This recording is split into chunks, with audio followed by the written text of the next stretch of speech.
Speaker sir, ముఖ్యమంత్రి గారు లేస్తే ముఖ్యమంత్రి గారు చారిత్రాత్మకమైన పద్ధతుల్లో ప్రత్యేక శాసనసభ సమావేశాలు ఏదో పెడుతున్నారు అని చెప్పి పొద్దున్నే క్యాబినెట్ బడ్జెట్ సమావేశాలకు చేస్తారు కదా సార్, అట్లా బడ్జెట్ ముందు ఒక క్యాబినెట్ పెట్టి వెంటనే తీసుకొస్తే మేమేమనుకున్నాం సార్ అంటే నిజంగా కూడా ఈ ప్రత్యేక శాసనసభ సమావేశాల్లో 42% రిజర్వేషన్ అమలు చేయడానికి కామారెడ్డి డిక్లరేషన్లో ఇచ్చిన విధంగా ప్రత్యేకమైన బిల్లు ఏమన్నా తెస్తున్నారేమో, ఆ బిల్లు తెచ్చి వెంటనే శాసనసభలో ఆమోదింపజేసి తద్వారా చట్టబద్ధత కల్పిస్తారేమో అని చెప్పి రాష్ట్ర వ్యాప్తంగా బలహీన వర్గాల సోదరులు కామారెడ్డి డిక్లరేషన్ చూసిన వాళ్ళు ఎదురు చూస్తూ ఉంటారు.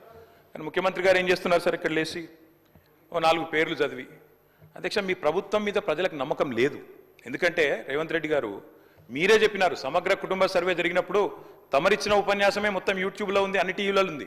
ఏమన్నారు సార్ ఆ రోజు? ఆ ముఖ్యమంత్రి చెప్తాడు సరే, ఎవరు పడితే వాళ్ళు వచ్చి మీ ఇంటికి వచ్చి వివరాలు అడిగితే ఇచ్చేస్తారా, అవలగాలు దివానాగాలు ఇచ్చేస్తారా అని మాట్లాడింది రేవంత్ రెడ్డి గారు, మేం కాదు. మీరు చెప్పిన మాటలనే ఎన్యూమరేటర్లకు చూపెట్టి చెప్పినారు, మేము ఇయ్యము మీకు వివరాలు, 57 రకాల వివరాలు అడుగుతున్నారు, ఎట్లిస్తాము మీరే అన్నారు ఆనాడు, ఎవరు పడితే వాళ్ళకి ఇచ్చేస్తామా వివరాలు అని మాట్లాడింది, అదే చూపెట్టి అడిగింది. అధ్యక్ష వాస్తవం ఏంటంటే అధ్యక్ష, సమగ్ర కుటుంబ సర్వే 2014లో జరిగింది. శాంతికుమారి గారు ఉన్నారు, రామకృష్ణారావు గారు ఉన్నారు, సందీప్ కుమార్ సుల్తానియా గారు ఉన్నారు, అప్పుడు ఇదే అధికారులు అధ్యక్ష, అప్పుడెవరు వేరే లేరు. సమగ్ర కుటుంబ survey, I'm saying this on record, I worked as a minister for 9.5 years. Yes, చేసింది మొత్తం ప్రభుత్వ అధికారులే, చేపించింది ప్రభుత్వమే.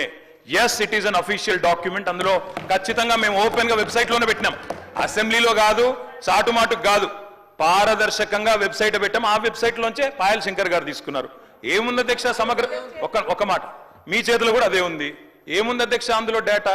తేడా ఏంటంటే కేసీఆర్ గారి ప్రభుత్వానికి కాంగ్రెస్ ప్రభుత్వానికి అధ్యక్ష, సమగ్ర కుటుంబ సర్వేలో పాల్గొన్న కుటుంబాల సంఖ్య 1,03,00,000 కుటుంబాల అధ్యక్ష, 1,03,95,000. మొత్తం పాల్గొన్న ప్రజలు 3,68,00,000. 3,68,00,000 జరిగింది ఒక్క రోజులో, 24 గంటల్లో రాష్ట్ర వ్యాప్తంగా ప్రతి ఇంటిని ఎన్యూమరేట్ చేసి అత్యద్భుతంగా చేసినాం మేము.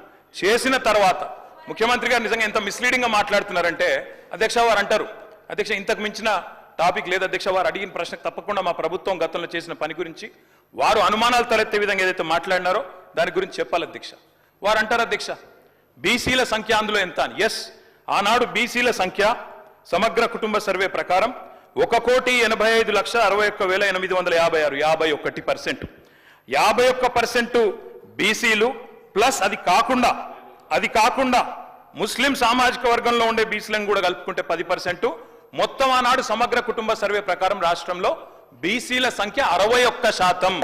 ఈ రోజు రాష్ట్ర వ్యాప్తంగా మేము మాట్లాడడం కాదు అధ్యక్ష, ఇక్కడ మా శ్రీనివాస్ యాదవ్ గారు కరెక్ట్ గా చెప్పినారు. మీ కాంగ్రెస్ పార్టీ ఎమ్మెల్సీ చెప్తున్నాడు బయట, దీన్ని తగలబెట్టండి, ఇంకా గలీజ్గా మాట్లాడింది నా మాట అన్న, తగలబెట్టండి అన్నాడు. దీన్ని తగలబెట్టండి, ఈ నివేదికలు తప్పుల తడక అని కాంగ్రెస్ పార్టీ ఎమ్మెల్సీ చెప్తున్నాడు, మేం కాదు. రాష్ట్ర వ్యాప్తంగా బలహీన వర్గాల సంఘాలు చెప్తున్నాయి. ఏమని చెప్తున్నాయి అధ్యక్ష? సమగ్ర కుటుంబ సర్వేలో 1,85,61,000 ఉన్న బీసీలు ఎట్లా 1,64,00,000 తగ్గినరు, 51% 46% ఎట్లయిందని అడుగుతున్నారు. శంకరన్న కూడా అదే అడిగింది కదా అధ్యక్ష, తప్పేం అడిగిండు? ఇక్కడ శంకరన్న ఒక్కడే అడుగుతలేడు అధ్యక్ష, బయట మీ కాంగ్రెస్ పార్టీ ఎమ్మెల్సీ మాట్లాడుతున్నాడు, మీరిచ్చిన స్టేట్మెంట్ను మీరిచ్చిన నివేదికను తగలబెట్టమని చెప్పిండు అధ్యక్ష, మామూలు కాదు. ఇంకొక మాట అధ్యక్ష, మేము అనుకున్నాం అధ్యక్ష శాసనసభ సమావేశం ప్రత్యేకంగా పెడితే, ఇవాళ ఏం చెప్పినారు మీరు కొత్తగా? మీరు చెప్పింది ఈరోజు చెప్పింది మొన్న ఉత్తమ్ కుమార్ రెడ్డి బయట ప్రెస్లే చెప్పిండ్రు. ఆయన ఉత్తమ్ కుమార్ రెడ్డి గారు సబ్ కమిటీ చైర్మన్ గా ప్రెస్ మీట్ లో ఇవాళ మీరు చెప్పిన లెక్కలని మొన్ననే చెప్పిండ్రు. ఎందుకు పెట్టిండ్రు మీరు? ఇవాళ మేమేమనుకున్నాం, 42% రిజర్వేషన్ ఇవ్వడానికి చట్టబద్ధత కల్పిస్తూ బిల్లు తెస్తారనుకున్నాం. లేదా మీరు చెప్పినట్టు 56% బీసీలుంటే ఆ 56% బీసీలకు బీసీ సప్లాన్ తెస్తారేమో అనుకున్నాం. ఏమీ లేకుండా ఇలా వచ్చి ఒక స్టేట్మెంట్ ఇక్కడ పెట్టి ఏదో సాధించిన చరిత్ర అంటే అధ్యక్ష 5% బీసీ జనాభా. అధ్యక్ష, గౌరవ సభ్యులు 9:30 విన్నారే ఒక్క నిమిషం. అరే వినగాదన్నా, వినగాదు చెప్పినాక ఇప్పుడు